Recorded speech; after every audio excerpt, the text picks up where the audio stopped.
बिस्मिल्लाहिर्रहमानिर्रहीम। आज के इस लेक्चर में हम स्टार्ट करेंगे डाइवर्सिटी अमंग प्लांट, और इसमें जो सबसे पहला है ब्रायोफाइट्स नॉन वेस्कुलर प्लांट पर बात करेंगे। स्टूडेंट, आपको पता होना चाहिए कि प्लांट को हमने 2 कैटेगरीज में डिवाइड किया है। एक होता है नॉन वेस्कुलर प्लांट जिसमें ब्रायोफाइट शामिल होते हैं, जिसमें वास्कुलर सिस्टम वास्कुलर टिश्यूज़ मौजूद नहीं होते for transportation of water and food के लिए। और एक होता है वेस्कुलर प्लांट, वो प्लांट जिसमें एक प्रॉपर सिस्टम होता है for transportation of water and food, तो उसे कहते हैं वेस्कुलर प्लांट। आज हम सिर्फ बात करेंगे ब्रायोफाइट्स पर, जिसे नॉन वेस्कुलर प्लांट भी कहा जाता है। इसका एक और नाम भी है, इसे एम्ब्रियोफाइट भी कहा जाता है।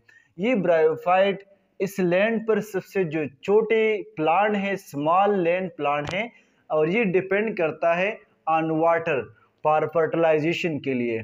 एक ऐसा प्लांट है जिसके लिए पानी की ज़रूरत होती है जब ये अपना फर्टिलाइजेशन करता है, गेमीट्स को एक दूसरे के साथ स्पर्म और एग को मिलाते हैं, तो उस टाइम उसके लिए पानी की ज़रूरत होता है। तो इसी वजह से इसको एम्फीबियंस ऑफ प्लांट किंगडम भी कहा जाता है। एम्फीबियन की जब ब्रीडिंग सीजन स्टार्ट हो जाता है तो ये पानी के अंदर चला जाता है और पानी के अंदर ये अपना फर्टिलाइजेशन करते हैं। इसी तरह ये प्लांट जो है इसके लिए भी पानी की ज़रूरत होती है पर फर्टिलाइजेशन के लिए, तो इसी वजह से इस ब्रायोफाइट को एम्फीबियंस ऑफ प्लांट किंगडम कहा जाता है। इसकी एवोल्यूशनरी इंपॉर्टेंस भी बहुत ज़्यादा है। ये हमें एक लिंक प्रोवाइड करता है कि ये एल्गी और वेस्कुलर प्लांट के दरमियान एक लिंक है। तो ये हमें एक लिंक प्रोवाइड करता है between algae and vascular plant. अच्छा, अब ये ब्रायोफाइट इसकी कितने स्पीशीज़ हैं? इसकी तकरीबन 23,000 स्पीशीज़ है। ये ग्रो करता है in moist and shaded habitats में। इसमें इस ब्रायोफाइट को हमने 3 क्लासेस में डिवाइड किया है। एक होता है मॉसेस, एक होता है लीवरवुड्स और एक होता है हार्नवुड्स। मॉसेस जो हैं ये ग्रास लाइक होते हैं। लीवरवुड्स, ये नाम इसको इसलिए कहा जाता है कि इसकी जो स्ट्रक्चर है, इसकी स्ट्रक्चर लीवर लाइक अपेयरेंस देता है, तो इसको लीवरवुड्स कहा जाता है। और एक होता है हार्नवुड्स, इसमें सिंग लाइक स्ट्रक्चर जो है प्रोड्यूस होते हैं, इसलिए इसको हार्नवुड्स कहा जाता है। अच्छा, अब इस तमाम ब्रायोफाइट्स के लाइफ साइकिल में इसमें 2 जनरेशन होता है। एक होता है गेमेटोफाइट जनरेशन जो गेमीट्स को प्रोड्यूस करते हैं, मेल और फीमेल गेमीट्स, और एक होता है स्पोरोफाइट जनरेशन जो हेप्लॉइड स्पोर प्रोड्यूस करते हैं। आपको याद रखना है कि ये गेमेटोफाइट जनरेशन हमेशा हेप्लॉइड होगा, इसमें एक सेट ऑफ क्रोमोसोम होंगे N, और ये जो स्पोरोफाइट है ये डिप्लॉइड होगा 2N, इसमें 2 सेट ऑफ क्रोमोसोम होंगे। अच्छा, अब ये गेमेटोफाइट जनरेशन तमाम ब्रायोफाइट में ये जनरेशन डोमिनेंट होगा, लॉन्ग टाइम के लिए होगा, और इसके साथ साथ ये इंडिपेंडेंट होगा। इसमें फोटोसिंथेटिक पिगमेंट्स होते हैं और इसके ज़रिए अपना खुराक खुद तैयार करते हैं बाय प्रोसेस ऑफ फोटोसिंथेसिस। और ये स्पोरोफाइट स्टेज ये रिड्यूस होता है और डिपेंड करता है ऑन गेमेटोफाइट फॉर फूड के लिए, खुराक के लिए डिपेंड करता है इस गेमेटोफाइट पर। और इसमें कोई फोटोसिंथेटिक पिगमेंट्स नहीं होते, लेकिन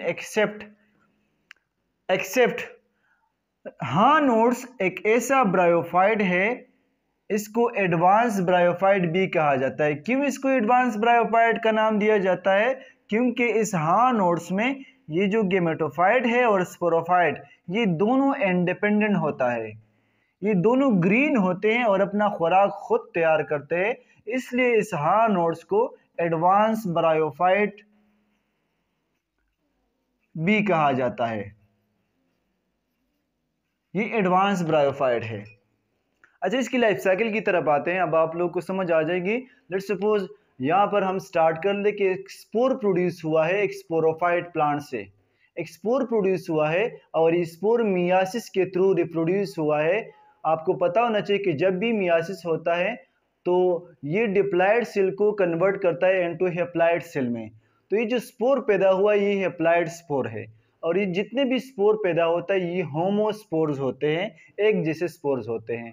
जब ये स्पोर एक सूटेबल इन्वायरमेंट में, एक सूटेबल हैबिटेट पर एक सूटेबल जगह पर गिर जाते हैं तो वहाँ पर ये जर्मिनेट हो जाता है। इसकी जर्मिनेशन माइटासिस के थ्रू होता है। इसकी सेल जो है इंक्रीज होता जाता है और ये ग्रो करता है, जर्मिनेट होता है और ये एक स्ट्रक्चर पैदा करता है जिसे कहा जाता है प्रोटोनेमा।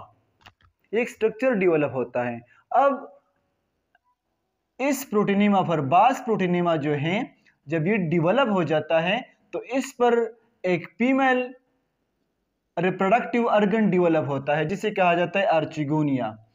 और बाज प्रोटीनेमा पर जब ग्रो करता है तो उस पर मेल रिप्रोडक्टिव ऑर्गन डेवलप हो जाता है जिसे कहा जाता है एंथ्रेडिया। तो वो प्लांट जिस पर फीमेल रिप्रोडक्टिव ऑर्गन डेवलप होता है उसे कहते हैं फीमेल गेमेटोफाइट। और जिस पर मेल रिप्रोडक्टिव ऑर्गन, ये एंथ्रेडिया क्या है, ये मेल रिप्रोडक्टिव ऑर्गन है और चिगोनिया फीमेल रिप्रोडक्टिव ऑर्गन है।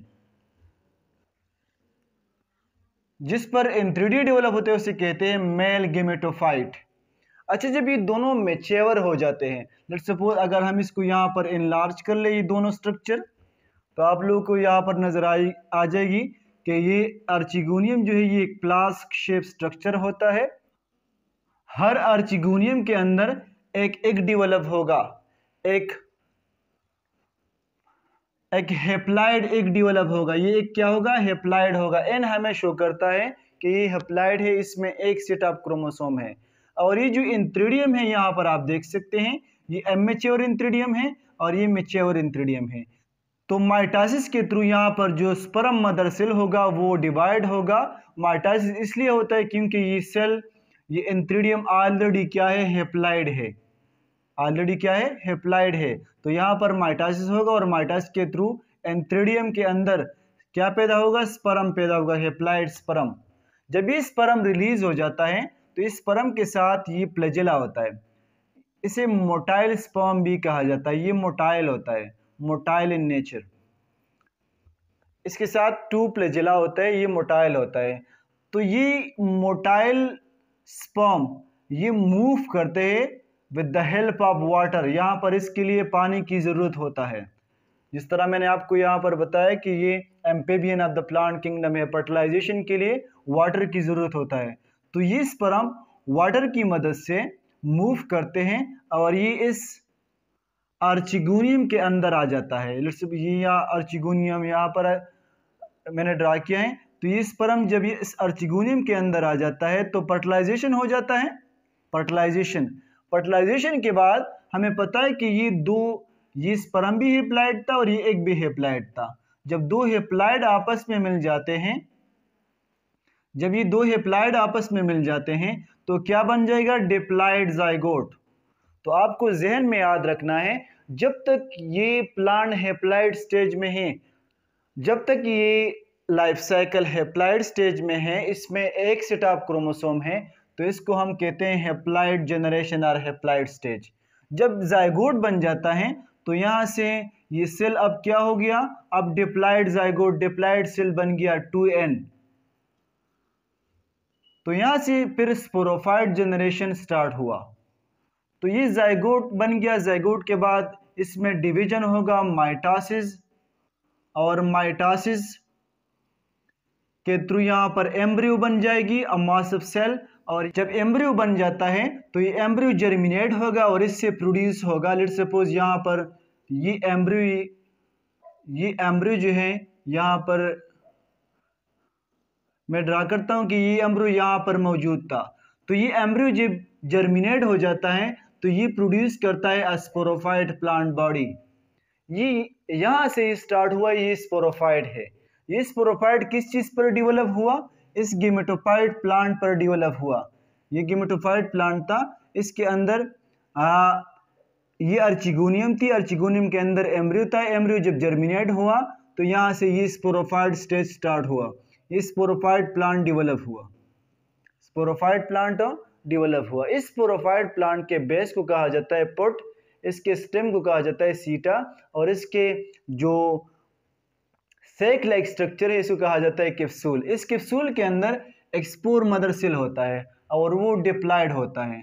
आपको याद रखना चाहिए जो स्पोरोफाइट है ये डिप्लॉयड होता है। जिस तरह मैंने आपको बताया कि इस फर्टिलाइजेशन के बाद डिप्लॉयड स्टेज स्टार्ट हुआ, तो इस स्पोरोफाइट डिप्लॉयड है, यहाँ पर ये सेल भी डिप्लॉयड है। तो जब इस सेल में मियासिस हो जाता है, meiosis a type of cell division जिसमें डिप्लॉयड सेल हैप्लॉयड में कन्वर्ट होता है, तो इस मियासिस के थ्रू यहाँ पर ये जो स्पोर बन जाते हैं, जो सेल बन जाते हैं, वो हैप्लॉयड हो जाते हैं। Large number of haploid cell बन जाते हैं, स्पोर बन जाते हैं। तो जब ये हैप्लॉयड स्टेज में दाखिल हो जाते हैं तो फिर गेमेटोफाइट जनरेशन की स्टेजेस जो है, स्टेप जो है स्टार्ट हो गए। तो यहाँ पर आप देख सकते हैं इस गेमेटोफाइट प्लांट ने, ये जो दो गेमेटोफाइट थे, mail gametophyte and female gametophyte, इसने स्पर्म और एग को डेवलप किया और स्पर्म और एग की वजह से क्या पैदा हुआ, स्पोरोफाइट प्लांट पैदा हुआ। और स्पोरोफाइट ने अगेन स्पोर पैदा किए, उसने अगेन दोबारा गेमेटोफाइट प्लांट पैदा किए। तो इस किस्म के लाइफ साइकिल को कहा जाता है अल्टरनेशन ऑफ जनरेशन, जिसमें स्पोरोफाइट गेमेटोफाइट को प्रोड्यूस करता है और गेमेटोफाइट स्पोरोफाइट को प्रोड्यूस करता है। इसे कहते हैं अल्टरनेशन ऑफ जनरेशन। आप सिंपल इसी तरह भी लिख सकते हैं कि गेमेटोफाइट करता है स्पोरोफाइट को और स्पोरोफाइट प्रोड्यूस करता है गेमेटोफाइट को। ये स्पोरोफाइट डिप्लॉयड होगा और गेमेटोफाइट हमेशा हैप्लॉयड होगा। तो ये था लाइफ साइकिल, जितने भी ब्रायोफाइट है इसमें इसी तरह का लाइफ साइकिल होगा। ये था आज का लेसन। इसके बाद हम इंशाल्लाह और जितने भी लाइफ साइकिल है अल्टरनेशन ऑफ जनरेशन प्लांट्स के मुतालिक वो पढ़ेंगे।